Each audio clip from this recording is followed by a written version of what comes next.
सर्वप्रथम त नेपालको भूगोल यस्तो छ कि नेपाल भनेको फ्रुट बास्केटै भनेर चिनिन्छ र अबको समय भनेको फुड सेक्युरिटी र न्युट्रिसन सेक्युरिटीको कुरा छ। न्युट्रिसन सेक्युरिटीको हिसाबले हेर्नु भने kiwi is the best fruit. अहिले हाम्रो वर्ल्डमा पनि यसलाई हामीले सुपर फुडको रूपमा राखेको छ किनकि यसमा भिटामिन सिट्रसमा भन्दा बढी पाइन्छ, पोटासियम केरामा भन्दा बढी पाइन्छ। किनकि हामीले यदि किवी मात्र खायौँ भने हामी न्युट्रिसनल पर्पजबाट चाहिँ हामी एकदम सस्टेन गर्न सकिन्छ। प्लस यो लो ग्लाइसेमिक इन्डेक्स भएको क्रप छ जुनको कारणले चाहिँ सुगर भएको मान्छेले, डिजिज भएको जो अलिकति हेल्थ कन्सियस हुन्छ नि उसको लागि पनि हेल्थ पर्सपेक्टिभबाट पनि यो केही कुराले ब्यान्ड छैन। र प्रेग्नेन्सी वुमेनले पनि किवी खानलाई चाहिँ रिकमेन्ड गरेको हुन्छ किनकि यसमा फोलिएट भन्ने चाहिँ हुन्छ।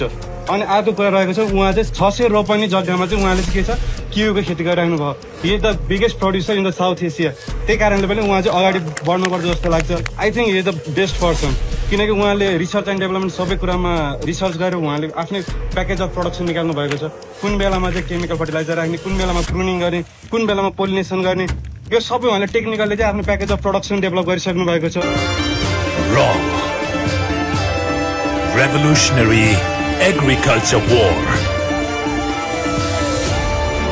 समृद्धिका लागि नयाँ दृष्टि।